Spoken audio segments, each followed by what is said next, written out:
For a long time, I preferred to keep this story to myself, not out of fear of what might happen if I told it, but for the simple fact that few people would be prepared to believe it. When someone hears what I saw that morning, their reactions range from mockery to awkward silence. But today, I decided to speak out. And if you've made it this far, perhaps it's because something inside you also carries that nagging feeling that the world of the living isn't always as separate from the world of the dead, as we like to think. It was supposed to be another ordinary night on my shift, another lonely shift among ancient tombs, corroded crosses, and a biting wind that always seemed to whisper secrets among the twisted trees. I had grown accustomed to the silence of the cemetery, the creaking of the old wood in the office, the distant headlights of cars that occasionally passed by on the road. Nothing surprised me anymore, or at least that's what I thought. I was walking through the oldest section of the cemetery, a forgotten row of graves marked by moss, slime, and names faded by time. That's when I saw something different. One of the ancient, cracked marble headstones bore an oval portrait of a serene-looking woman. But something about that portrait made me stop. A dark line slowly dripped from the bottom edge of the photo, tracing an irregular path across the stone. The flashlight's light hit it and reflected something thick, wet, and red. It didn't look like rust or dirt. It looked like blood, and it was oozing as if it had just spilled from an open wound. I approached in disbelief. The air seemed heavier around that grave. When I reached out, something froze me. I swear by all that is holy, the portrait pulsed. It wasn't an illusion. It was a subtle vibration, as if the glass were breathing. And in that instant, I understood that the photo wasn't just a memory. She was alive, or something inside her was still there. And most disturbing, I knew those eyes, even though I'd never seen that face before. But that night, the impossible had just begun. If this already gave you chills, subscribe to the channel and leave a like. The next stories are even more disturbing. I've worked in this cemetery for over 20 years. I've buried so many people I've lost count. I've seen it all here: unidentified bodies, lonely wakes where no one showed up, families who fought over the grave, and even a coffin delivered with the wrong name. Over the years, I've learned that death has its own rhythms.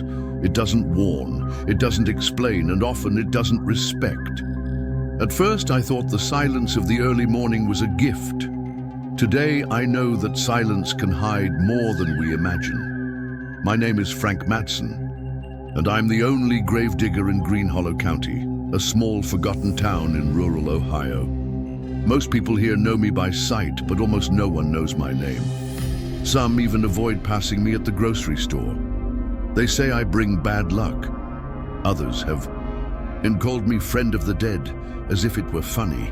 But the truth is, I enjoy my routine. I enjoy the solitude, the almost mechanical ritual of opening and closing the earth, of recording each death with the precision the living rarely have time for. The cemetery gives me peace, or it did. Ever since I was little, I've always been fascinated by forgotten places. While other children dreamed of big cities or adventures, I loved visiting old cemeteries, collecting old objects, and listening to my grandmother's stories about lost souls and broken promises. I grew up surrounded by superstition, but over time, I became skeptical. I preferred to trust in routine, in the concrete, in the tangible, until that woman's portrait began to bleed, and everything I had left behind came back. I've never been one to believe in ghosts, not even when my mother died and my father swore he could still smell her perfume in the hallways of our house. I always thought grief played tricks on the mind. But I confess that as the years passed, I began to have my doubts, especially after that night I heard knocking coming from inside a recently closed tomb. But then again, I thought it was an animal or some noise echoing from afar. I convinced myself that logic explained everything. But on that particular shift, that early morning when everything seemed normal, there was no logic that could explain what I was about to experience. The bleeding portrait was just the first sign. But what disturbed me most was the connection I felt, that strange sensation of already knowing the woman's face in the photo. It was more than familiarity. It was as if something inside me responded to her, as if at some forgotten point in my history, our paths had crossed. And as I tried to understand what was happening, I realized that the cemetery that night wasn't as empty as it seemed. But what seemed like just another ordinary night was only the beginning. Something there wanted to be seen, and it wouldn't stop until it was noticed. Green Hollow Cemetery always had a somber appearance, but tonight it felt different. It wasn't just the usual darkness, nor the biting cold that crept along the ribs as if searching for a place to stay. It was something else. It was as if time had stopped there, as if the outside world had forgotten this patch of land, leaving only what should no longer exist. The fog crept close to the ground like a thick, sickly veil, covering the graves as if trying to shield them from being seen, or perhaps from seeing what was to come. The ancient trees swayed with a hollow sound, as if their branches were whispering in a language only the dead understand. Each rusted cross cast elongated, distorted shadows in the dim light of the streetlights that flickered at irregular intervals. Even the sounds seemed closer. The wind whistled as if carrying lost messages between the aisles of graves, and my every step seemed to echo louder than usual, as if someone or something was paying attention to my every movement. The office, built in the 1940s, was a wooden shack with peeling paint, where the creaking of the floorboards was already a regular occurrence. But that early morning, every creak felt like a warning. The window behind me reflected the lights of the cemetery, but at a certain point, I noticed a disturbing detail. A figure stood among the more distant tombstones, a motionless figure, which disappeared when I tried to focus. This didn't immediately scare me. I was used to tricks of the mind. What really bothered me was the persistent feeling that I wasn't alone there ever since the portrait began to bleed. The dirt path that led to the section of older tombs where I found the portrait smelled different that night, a metallic odor like oxidized iron that burned the back of my nose. It was as if the cemetery had begun to expel something from within, and with every meter I walked, the air seemed thicker, denser, as if I were entering an environment that didn't want me there. Each step forward seemed to be taken against an invisible force, as if the ground itself were trying to warn me or stop me. Still, I pressed on. Something inside me needed to understand.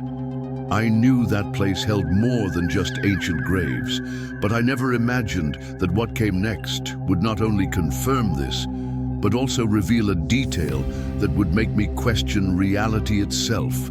Because as I approached that tombstone for the second time, something new had emerged. There, and that was what would compel me to delve deeper than I had ever gone before. It was at that exact moment that I realized the cemetery didn't just want to be observed, it wanted to communicate, and what appeared before me was only the first whisper of what still lay buried. Returning to the headstone where I'd seen the blood drip from the portrait, I noticed something was different. The fog there was thicker, as if that part of the cemetery breathed its own air, more humid, colder, and more charged. The woman's photograph was still in the same place, attached to the chipped stone, but the red trickle that had once dripped had dried, leaving a dark trail that stained the marble like a scar. Only now there was a new, almost imperceptible detail that made me pause. The smile in the photo seemed to have changed. It was subtle, but there was something at the corners of her mouth that hadn't been there before, as if she were pleased with my return. I leaned in slowly, cautiously, bringing my face closer. The flashlight trembled in my hand, not from the cold, but from the tension building in my chest. And then I realized the woman's eyes were perfectly clear, much clearer than before.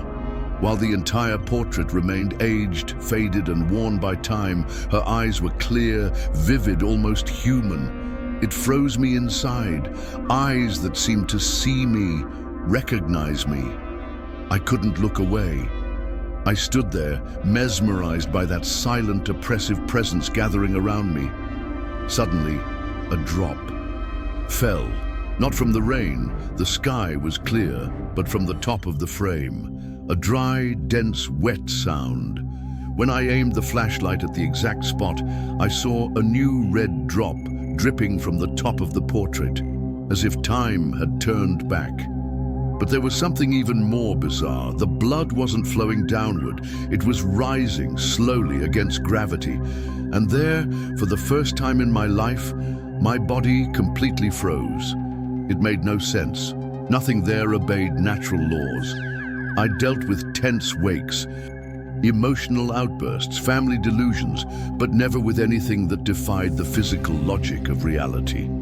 I tried to take a step back, but my foot felt glued to the floor. The chill down my spine turned into a heat that crept up my neck. It was as if someone were breathing near me. And then the photo moved. Yes, the entire image seemed to tremble for a moment, as if the woman in the photo were trying to get out, forcing the frame to escape that space between two worlds. The frame clinked, creaking like metal being forced from the inside out.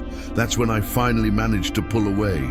I took 2 stumbling steps back, my flashlight nearly falling from my hands, but before I could even think about running, I heard a crack behind me. And when I turned to look, I saw something that made me doubt my own sanity, an object out of place, something that shouldn't be there, and that would open the door to an even more disturbing discovery. What I saw in that moment not only shattered my logic, but made it clear that this woman didn't want to be forgotten, and the next sign would make it impossible to ignore. As soon as I managed to pull myself away from the headstone, I returned to the main office with sweating palms and shallow breath.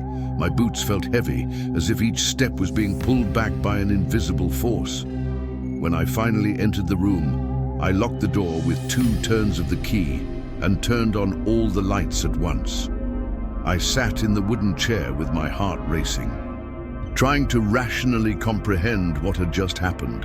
There was no way a portrait attached to a headstone for decades could have moved, bled, or looked directly at me. The only plausible explanation was that I was tired, my mind overwhelmed, a victim of a hallucination brought on by years of night work in an environment laden with memories and loss. But deep down, I knew it wasn't just that. I opened the old cemetery records folder. It contained information on every burial since 1895. I looked for the name engraved at the base of the headstone, Sarah D. Carter. After a few minutes of sifting through yellowed pages and documents aged by time and humidity, I found the record. The date of death was March 11th, 1922. Cause of death: heart attack during sleep. The name of the funeral home was listed in the bottom corner, a business that had been out of existence for decades. There was no family address, no indication of living relatives, only an unusual note scrawled in the corner of the document: check again in 7 days. That observation immediately intrigued me. I'd never seen anything like it in the archives. What kind of death would require a second check a week later? I also pulled out the cemetery's old logbook, where employees would record unusual events, such as desecrated graves, missing objects, or unusual situations. With my heart racing, I searched for the section corresponding to March 1922, and there it was. Employee reported unusual activity in the east. Section Grave 38B, strange odor, disturbed earth, and whispering around the site. The number matched Sarah's headstone. This couldn't be a coincidence. Someone, over 100 years earlier, had experienced something similar to what I had. And most frighteningly, there was another entry dated 3 days later indicating that the employee responsible had abandoned his work without explanation. He vanished. He vanished from the city, never seen again. From that moment on, my mind spiraled. I grabbed a copy of the cemetery map and highlighted the section where Sarah was buried.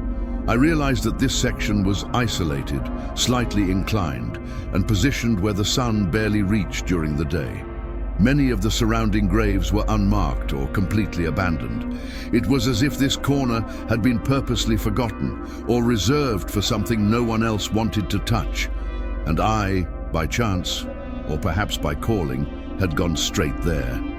But what really made me doubt reality was what I discovered when I searched the name Sarah D. Carter in the city's public database. Something that didn't add up, something that should never have been there. And it was precisely this inconsistency that ignited the true inferno that night. On the cemetery administration's ancient computer, a dusty model that looked more like a museum artifact than a functional tool, I accessed the city's database. The system, slow as if carrying the weight of the dead in its gears, stored the city's civil records dating back to the early 20th century. Carefully typing the full name, Sarah D. Carter, I felt my stomach tighten even before the first screen loaded. Something in me already knew that the answers that would come would not be ordinary. The first page seemed innocuous. Birth in 1879, death in 1922. A life cycle that ended over a century ago. So far, so good. However, when I accessed the history of the digitized birth certificate, I came across a line that shouldn't have been there. The system registered a second death, dated 1974, with the same information as before. Name, place, and date of birth. Same black and white photograph in the files, same family name. But what made my blood run cold wasn't just the repetition of the data. It was the fact that both certificates were validated by eyewitness testimony. This meant, according to the procedures of the time, that living people had signed, acknowledged, and validated Sarah's death twice in different decades. The system didn't detect duplication, didn't point out any error. For all legal purposes, that woman had died twice, in two different bodies, with the same features, the same signature on the will, and the same story. I slowly pushed myself away from the chair, my body stiff. My mind tried to conjure up some plausible explanation, a registry office error, some bizarre coincidence, perhaps a case of extreme homonyms, but nothing quite fit. There was no logic, and that was precisely what made it all the more terrifying. Before I could think more clearly, AI Mseko interrupted my reverie. A snap, abrupt and metallic, like the noise of ashavel falling on the stone floor. I looked out the window, but my vision was impaired. The darkness outside had swallowed the cemetery garden completely, and fog, now denser and almost solid, crawled with a strange movement, as if it were a living organism covering the graves in protection or preparing something to emerge. Flashlight in hand, I decided to go out and to check. Every step I took along the gravel path sounded muffled, as if the entire room was holding its breath. Wind, which had previously whistled among the cypresses, had completely ceased. And it was then that I noticed an anomaly. The lights of the East Sector posts were off, not burned out or blinking, just off selectively and precisely the sector where the Sarah's grave. My heart began to beat faster as I walked in that direction. The flashlight beam cut through the fog in jagged pieces, revealing fragments of headstones, faded names, and crooked crosses. When I finally reached the grave, my body froze. The earth around the headstone had been Remexied, not as if someone had just stepped in there, but as if something had been dug up, or tried to come out. The shovel that used to be leaning against the shed, deep in the ground, was now embedded in the damp soil, covered in fresh mud. And what's more, the portrait of a woman had disappeared. In its place was only a darkened, circular mark, as if the glass had been ripped from the inside out, leaving irregular grooves and chips scattered across the base of the marble. I took a step back, overcome with a visceral sense of menace. It was at that moment that I heard the most disturbing sound of the night, one short rhythmic breathing right behind me. I turned around, flashlight trembling in my hand, ready to confront anything. But there was no one. Nothing visible, just the feeling and the muffled sound coming from underground. The knocking began, at first timid, almost imperceptible, like the sound of nails scraping against wood. Then they grew louder, more rhythmic, like desperate knocks of someone mistakenly locked inside a coffin. My body froze. My throat went dry instantly, and then the silence fell total, the kind of silence that makes your own brain seem noisy. It was at that moment that one of the lights came on by itself, blinking 3 times before stabilizing. A brief flash illuminated the trail. Behind me, revealing recent footprints formed in the damp earth, leading from the grave to the old administration hut. Deep, spaced footprints and, most frighteningly, solitary, as if someone was walking there, barefoot and alive. I followed the trail with my chest tight, my senses on high alert. Each new step of the footprints told a silent story, as if purposefully leading me to something. When I reached the office, the door was open, even though I was absolutely certain I'd locked it from the inside. The reception light flickered yellowish, and the air inside smelled thick with iron and burnt wood. On the table, I found something that would make me question everything I believed to be impossible. An old envelope, sealed with red wax, with my name handwritten on it. The handwriting was shaky, but recognizable. It was the same one used to sign Sarah's wills, the one that had appeared on both death certificates. The envelope was damp and cold, as if it had been left there just minutes ago. But the most disturbing thing was the contents. Inside it there was a photograph, not Sarah's, but my old faded image of myself, still a child, sitting in front of Sarah's grave. The date on the back? 1989. The problem is that until that moment, I never knew that I had already set foot in that cemetery before I was hired as a gravedigger. And that's when everything fell into place. And at the same time, everything fell apart.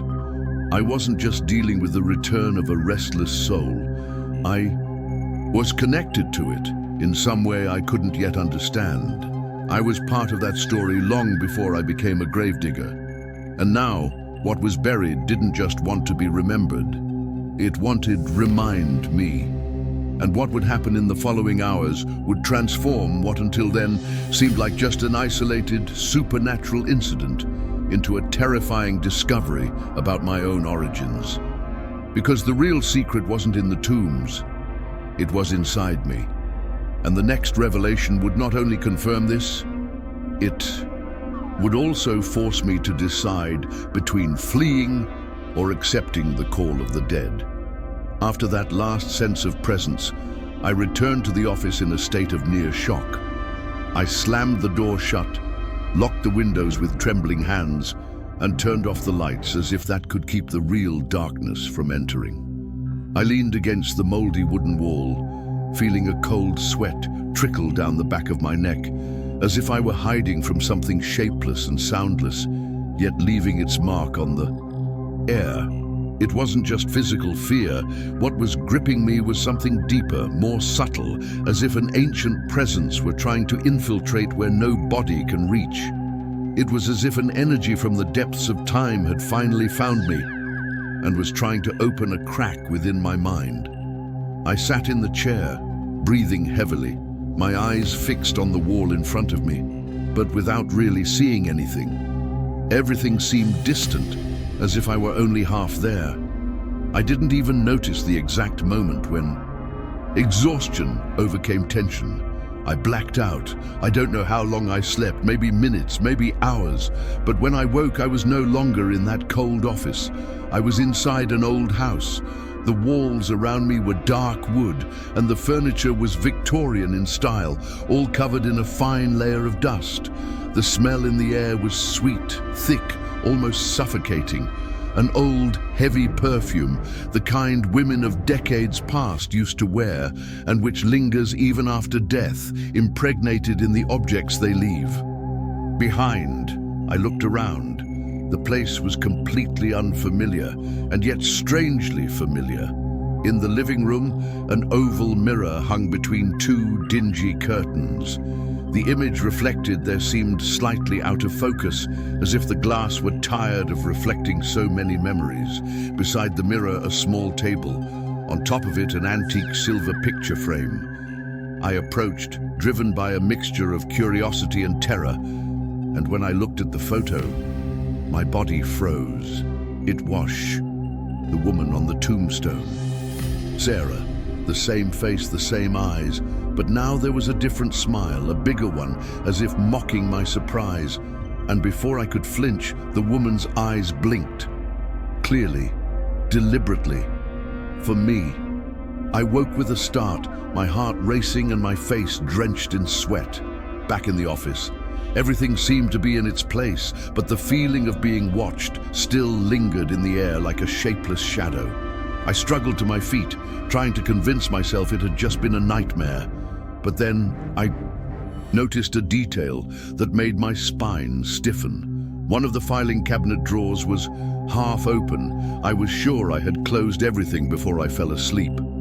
On the table lay a yellowed sheet of paper, which had certainly not been there before. An old document, dated 1922. And most disturbing of all, the name written at the top was Frank Madsen, my name. In firm, ancient, perfectly legible handwriting. An employment contract, as if I had been officially registered as a cemetery employee that year. But that was impossible.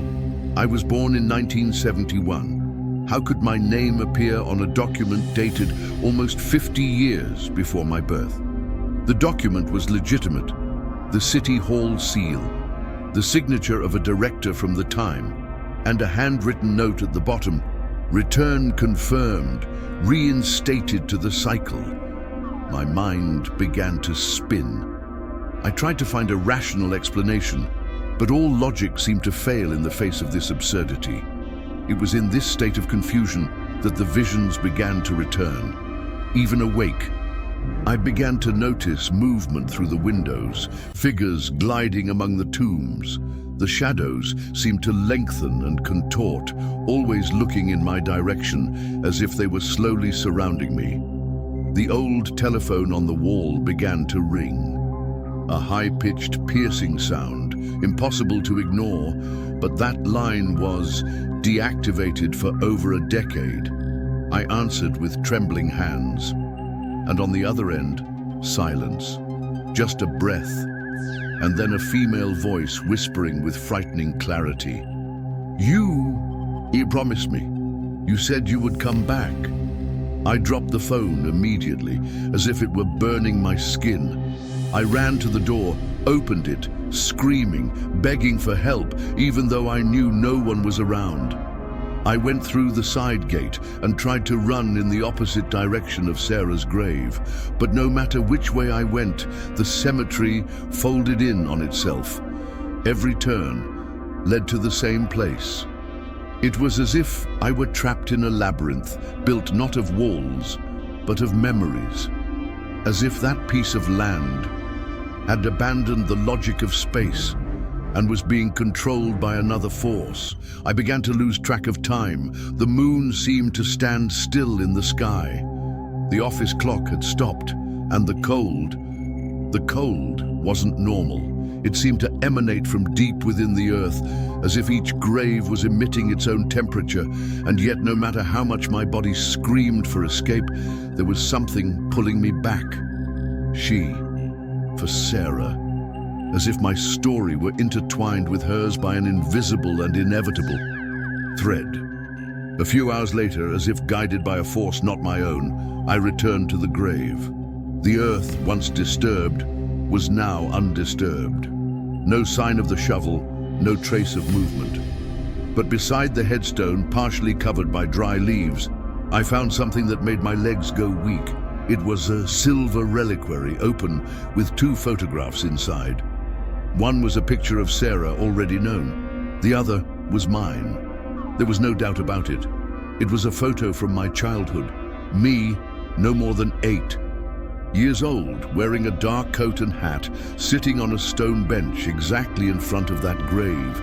The date written on the back was 1979, and as far as I knew, I had never been there before I was hired. So how did this picture exist? Who took it? Why was it on her grave?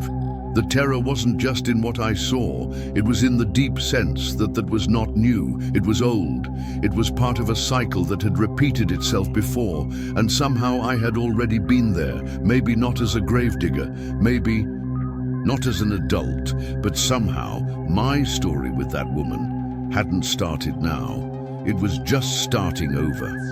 And it was at that moment, as I looked up and saw the oval office mirror now hanging between 2 nearby trees, that I realized the line between dream, memory, and reality had been erased, and what would come next could no longer be undone. Topic 8.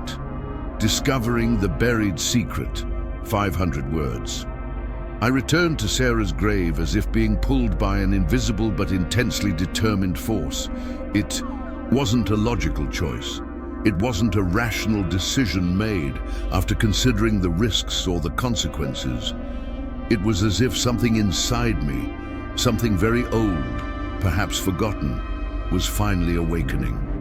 With each step toward that forgotten part of the cemetery, where even the oldest visitors dared not tread, I felt a heavier weight on my shoulders, as if the ground itself rejected my approach. And at the same time, there was a silent, almost sacred call coming from the earth. The feeling of being watched didn't come from a fixed point, but from all sides at once. It wasn't like being watched by human eyes. It was worse. It was as if the eyes following me were buried, attentive, silent, waiting for me. When I stopped before the headstone, I knew immediately something had changed. The air was drier, the smell of the soil had transformed into something like cold ash, as if time had burned the memory of that place from within. The earth around the grave was abnormally parched, hard as stone, cracked in spots. The portrait that used to be embedded in the stone was gone, and in its place a dark hole, the exact size of the frame, as if it had been ripped from the headstone with force. The flowers left there weeks before were completely gone, not wilted, not trampled, just absent, as if never existed. The hand holding the shovel trembled, but the rest of my body seemed to obey a programming that wasn't my own. I knelt and began digging. With each slam of the blade against the hardened soil, a shiver ran through me more intensely. It seemed as if each layer of earth I removed revealed not just a hidden secret, but something ancient, a forgotten fragment of a much larger story that somehow enveloped me. The metallic sound of the shovel's impact resonated like muffled bells in the back of my mind. I wasn't digging out of curiosity. It needed dig. As if there was something there waiting for me, something that would only respond to my presence. About 5 feet below the surface, the shovel hit something solid, a hollow, muffled sound that made my ears throb. I knelt, dropping the tool, and began to remove the earth with my bare hands. My fingers sank into the dry clay, scratching the surface until the lid of a small, dark wooden box was revealed. It was about the size of a thick book, and though clearly aged, it showed no signs of natural decay. Intact, protected by something I couldn't name. Surrounded by a strip of old red fabric, frayed at the edges, but still sturdy, as if it had been placed there to keep the contents sealed or trapped. I took a deep breath. An impulse told me to open it, but another, more subtle and almost imperceptible, begged me to leave it where I was. I ignored the caution. I tore the fabric and carefully lifted the lid. Inside the box lay 3 objects, a letter folded in 4, yellowed and covered in letters in firm handwriting, a sepia photograph, quite worn but still legible, and a golden ring with the initials engraved. Inside, SC and FM. My heart nearly stopped. I had never seen that ring before, at least not consciously. But as I touched it, a wave of heat ran through me. A strange heat, disconnected from the surrounding reality, as if something inside me reacted to that piece of metal. It wasn't just a piece of jewelry. It was a bond, a material link to something that transcended logic and chronology. I looked at the photograph more closely. Two faces, a couple. They were posing together in front of a country, a house. The setting seemed dated from the turn of the last century, given the architecture of the building and the formal attire. But the detail that left me speechless was the man's face. It was my face. Not similar, not similar. He was identical. The features, the posture, the serious expression. It was like looking at a portrait of myself, taken in a time I never lived. And beside him, Sarah, smiling almost sadly. The same look from the Tombstone, the same look that had haunted me in my visions. With trembling hands, I opened the letter. The paper creaked as if it were about to fall apart. The words, written in dark ink, formed short, direct sentences, but charged with pain and demand. Frank, you promised me. You said you'd be back before the last cycle. I waited. I kept my part. Now it's your turn. S. At the bottom of the page, there was a date, March 11th, the same day recorded on her death certificate, and coincidentally, or not, the date of that dawn where it all began. The office. Clock still stopped, read exactly 3:33 when I noticed this detail. I was paralyzed. The letter, the photo, the ring, everything indicated that this story wasn't the result of a delusion. This wasn't a coincidence. The feeling of being followed, the visions, the confusing records with my name in centuries-old documents. Everything pointed to the same impossible conclusion. Somehow, my life was intertwined with hers by an ancient pact, a promise made before time as I know it. The wind died. The air around me grew dense, as if something invisible had filled every inch of space.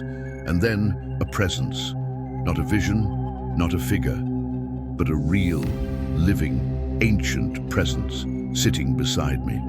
And when I closed my eyes for a moment, I heard that whisper again. This time, not as a frightening voice, but as someone lamenting, someone crying out, "You forgot me, Frank, but I never forgot you." The temperature dropped sharply. The surrounding trees went still. And in that instant, I understood. Something that chilled me to the bone. What was buried there was never just a body. It was a living memory, an echo of something that never found rest.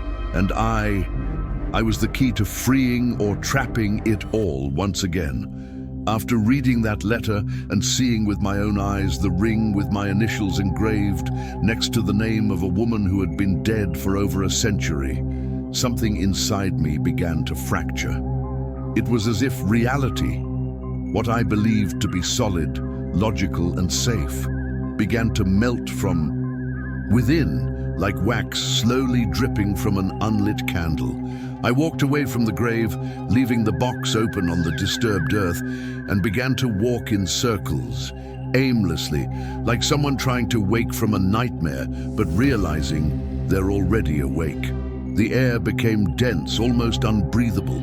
The wind, which had been constant, ceased completely, and with it came the most absolute silence I've ever experienced in my life.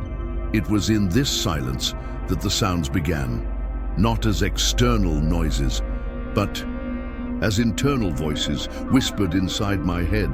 They were disjointed phrases, spoken by different voices, some female, some male, some deep as muffled thunder, some high as wept prayers. One, however, stood out clearly.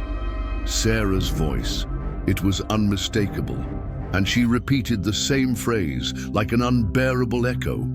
"You promised, you promised, you promised." I covered my ears, but the voice didn't stop. I closed my eyes, but even there, in the darkness of my thoughts, the image of her face appeared, blinking, smiling, and sometimes crying. I ran back to the office as if something were chasing me. I burst through the trembling gate, slammed the door, and slammed the lock. The light flickered 3 times before stabilizing. The wall clock had stopped. The water bottle on the desk was cracked, and I didn't remember leaving it there. When I looked at myself in the small mirror attached to the wall, I barely recognized myself. My eyes were red and sunken. My face looked older, more wrinkled, as if time had crept up on me in the last few hours. I began to cry without knowing exactly why. It was as if a deep, ancient sadness was being reactivated within me. Suddenly, I heard footsteps on the roof, heavy, shuffling, and then the sound of someone knocking on the window, even though it was 2 meters off the ground. I grabbed the flashlight, trembling, and pointed it toward the door, and that's when I saw the shadow. A silhouette standing in front of the entrance, motionless, formless, simply dark, like an absence of everything. And even without a face, I knew it was her. Sarah was there, not in the flesh, but in presence, in truth. Something that could no longer be ignored. The door latch moved on its own with a sharp click, and before I could react, everything went black. But when I awoke, what I saw around me was no longer part of the world I knew. What awaited me was a ritual, a reunion, and a final truth, one I would never have the strength to forget. I woke up on the cold ground of the East Sector, directly in front of Sarah's grave. I had no idea how I got there. I didn't remember leaving the office, much less walking back to that part of the cemetery. The sky was still dark, but something about it had changed. The stars seemed dim, the air was still, and time didn't move. No cold, no heat, no sound, no wind. It was as if I was suspended between 2 worlds, as if this place had ceased to be a cemetery and become a liminal space where everything that dies continues to wait for something that never came. Around me, lit candles rose in circles above the earth, candles I'd never placed there. Beside the grave, the box containing the objects was still open, and the ring gleamed an unusual gold, as if it had just been polished. The moment I tried to stand, I felt my body freeze, not from pain, but as if my actions no longer belonged to me. My hands moved on their own. They took the ring, they opened the letter, they held the photo, and there before me, the earth began to move. The coffin lid, previously buried, emerged as if being pushed from within.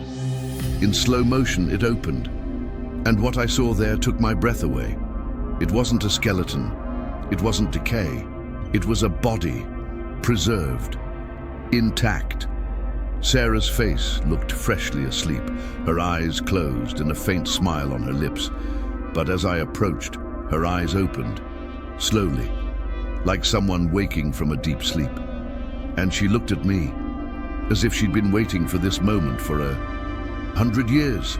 My hands, still uncontrollable, reached for the ring, and without me saying a word, she reached out, sliding it into place with a slow, ceremonial gesture. At that moment, something within the earth shook. A deep, low sound echoed from the surrounding graves.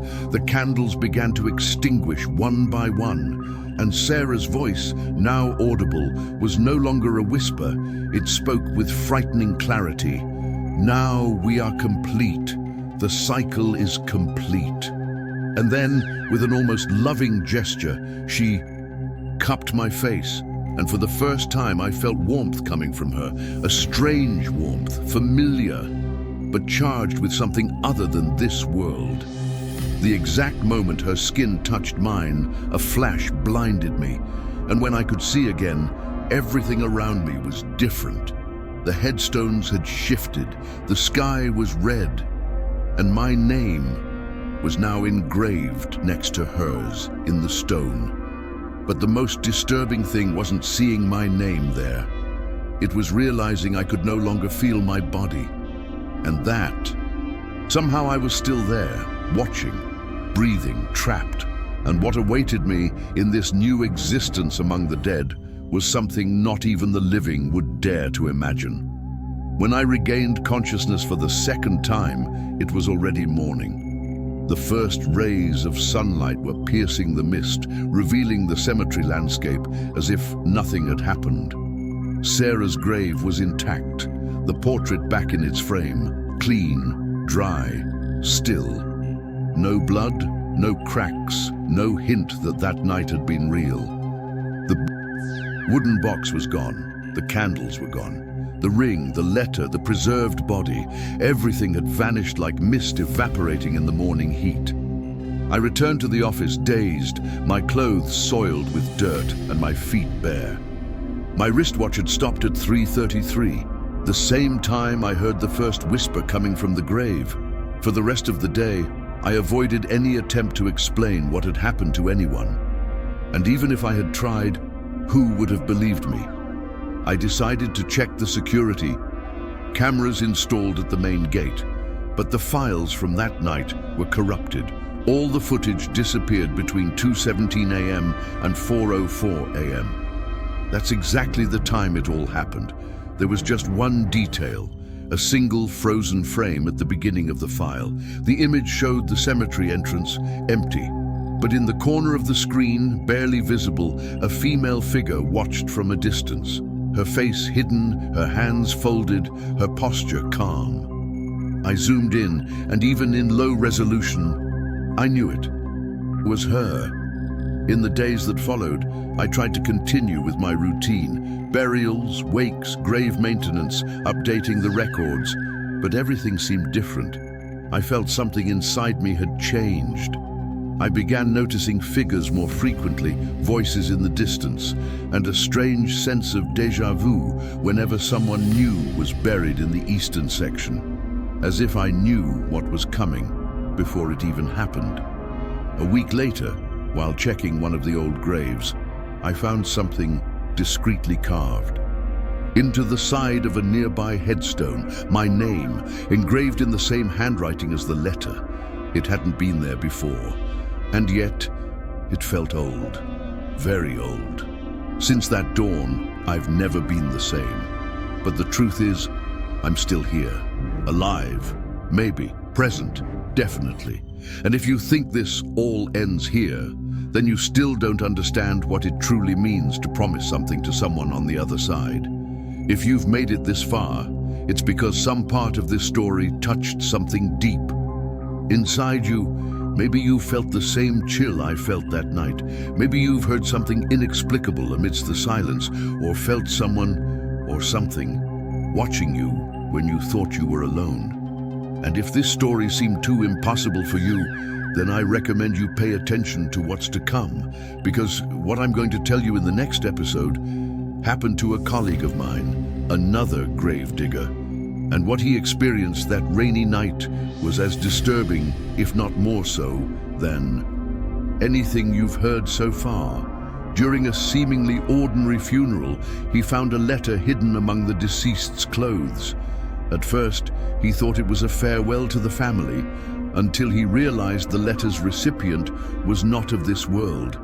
The writing made no sense, and worse, it seemed to have been written by someone still alive. Inside the coffin. What began as a curiosity turned into a nightmare, and all of this will be revealed in the next story. So, if you want to continue following these records, these confessions that almost no one has the courage to expose, subscribe to the channel now.